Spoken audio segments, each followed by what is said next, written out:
Hey there, everybody, and welcome to the second edition of Travel Talk. This episode is going to be the first of a number of them, quite a few that we're going to do, talking about my days as a flight attendant. If you've seen the Monorail Mondays, you know those are behind the scenes, funny stories, what it's like to work there, things like that.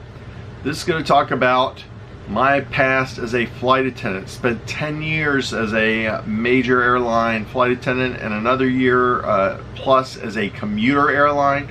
Lots of good stories to tell, lots of fun things to talk about. So we're going to talk about those periodically. But today I've got a good story for you. Let's jump right into it.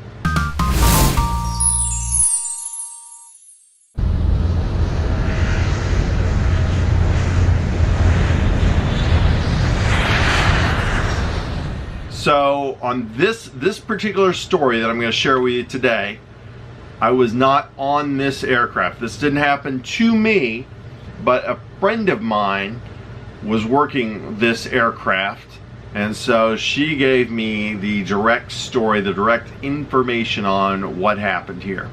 This is a great one. That's great. When good pilots go bad.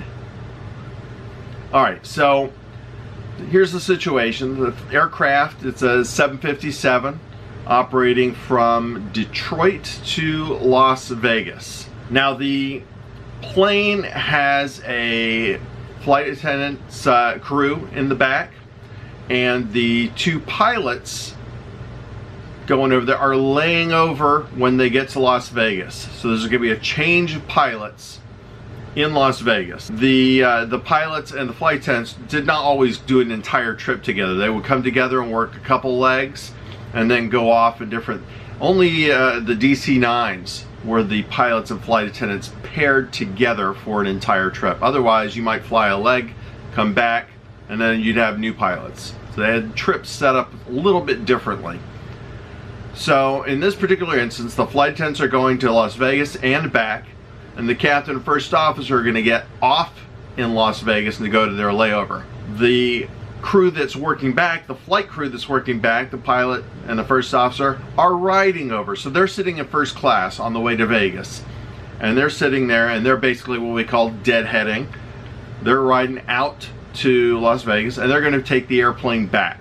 Now if you're working or you're on back-to-back flights for a certain period of time, you would get a crew meal, which was equivalent to like a first class meal. This particular pilot we're going to talk about in question, we'll call him Dave. So Dave is upset because he gets a crew meal on this round trip, even though he's not working. Well, he's technically not, he's not flying the first leg, but he's technically working because he's deadheading out there to fill the crew coming back. Dave is upset that he did not get a lunch crew meal, which is what he would like. He would like a lunch crew meal for coming back.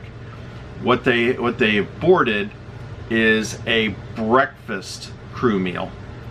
And I feel the guy, because I didn't care. I don't do breakfast all the time anyway, maybe just a bowl of cereal or something like that.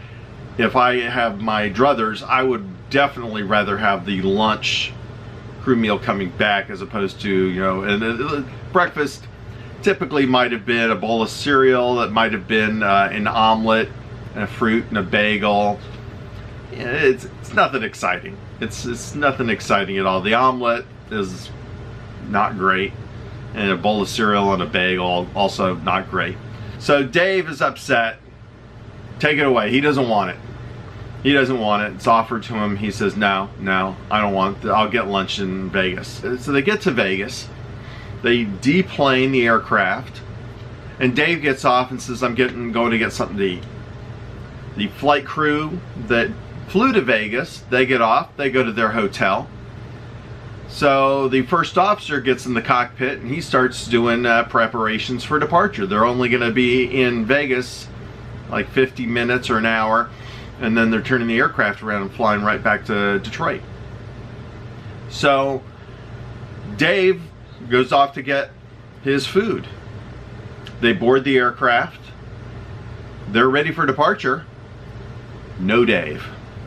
Nobody has found Dave. They're calling all over the airport. They're paging for him. They're calling his phone number. Where are you, Dave? Where is Dave?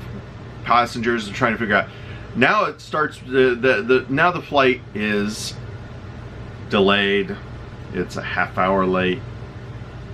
It's now almost an hour late. At this point, the airline is scrambling. Do we have any other 757 pilots who have already had their rest that we can put on this airplane that's not going to screw up another flight?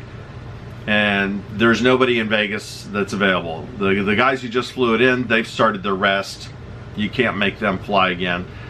So they start trying to figure out where can we get from around here. They check into LA.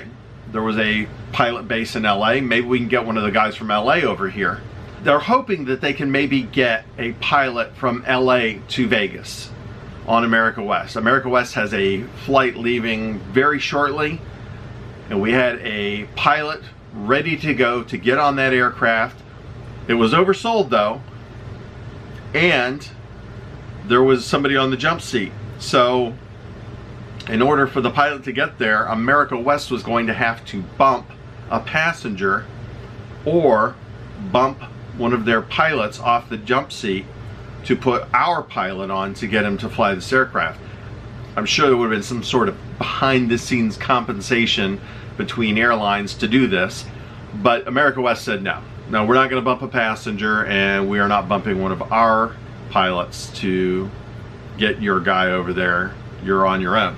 They're just waiting. Where is Dave? We still haven't figured out where Dave is. What happened to him? Where did he go? Finally, after, I think this is pushing 2 hours after they were supposed to leave. More than 2 hours since Dave has left.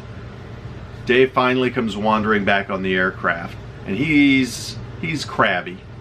He gets on there, and it gets into the cockpit and starts going over the checklist with the first officer, and he's sort of loudly complaining, I can't believe it was such BS, I had to go and get lunch. And he's basically, I'm sure everybody back here is unhappy in the back, and F them, and everybody's trying to figure out what happened, Dave? Where did you go? What is going on? So it turns out Dave went to the Strip. He didn't just get something in the airport. Dave decided he was hungry and he had been wronged with this breakfast crew meal. So Dave took a cab to the Strip, to the Vegas Strip, and he went to a buffet. And he got himself a buffet breakfast / lunch, a brunch. And when he was done and he felt satisfied, only then did he come back to the aircraft. So now Dave has arrived back at the aircraft. There was a quick conference call with the airline corporate. What do we do? What do we do? What do we do? As long as he doesn't seem like he's under the influence, let him fly back here. Let him fly back here. We need to get this airplane back and these people back here.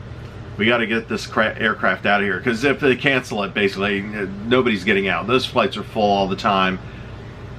It's just not going to happen. Those people are going to get out anywhere that day. So they made the decision to let him fly back. So Dave made some sort of announcement, and he's just kind of cussing, and everybody can hear that he's pissed off. And so Dave gets in the air, and he makes an announcement, no apologies or anything, and he's just really unhappy. So one of the flight attendants goes up to the cockpit and says, hey, do you need anything? And the captain, Dave, basically says, no, I'm good. I ate. I went on the Strip. I got some food. Screw this place. Screw these people. And Dave says, I'm pretty sure when I land, I'm going to have to go to the principal's office. Upon as they're descending into Detroit, the call comes in through ACARS, communication in the cockpit, flight deck 2, flight deck. The call comes in that Dave does in fact need to go to the pilot site. He needs to go see the chief pilot, and basically what happens is Dave is suspended. Dave is suspended immediately for having disappeared and gone off on his own with no word or anything and delaying this flight multiple hours. Of course, Dave admits what he's done. He's ticked off.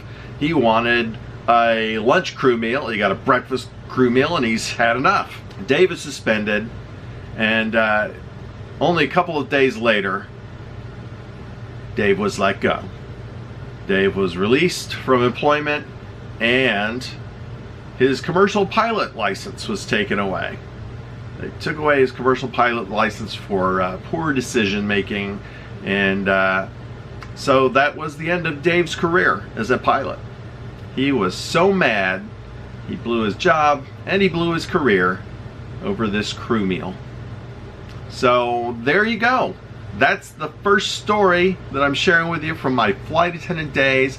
A friend of mine was on the aircraft, and she told me all about it and said it was crazy. There was so much questioning, wondering what's going on, where is he, and then when he showed up, oh my gosh, what do we do now? Do we let him fly? That's the first story. Hope you enjoyed that one. That's a pretty cool story, pretty interesting, scary. You're just wondering, where the hell's the pilot? Where's the pilot? Hopefully you enjoyed that. There will be more of these to come. It's taken me a little bit of time to sort of get to where I was ready to shoot some of the stuff. Just been doing other things. And we're gonna have a lot more of those flight attendant stories to come. If you like those, be sure to subscribe, keep track of more of these stories that are gonna be coming. We got more travel. There's gonna be some cruise videos coming soon. We just got back from Royal Caribbean Harmony of the Seas, so we're gonna have a few videos on that. Not as many as I would have liked. We had a family member who got very ill on the ship. We still had a great time. We did a lot of different things than we planned, and there were a lot of times where we just left the camera in the cabin and said, let's just not take that along with us. So we were not doing daily reports. So we covered a lot of stuff on the ship, and there's going to be a number of videos from it, but we weren't doing like day one, day two. You're not going to see a day-by-day kind of thing. Thanks for watching. Please like, subscribe, share, tell your friends. More travel stuff to come, more fun adventures, and we'll see you real soon. Remember, kids, have a good time all the time.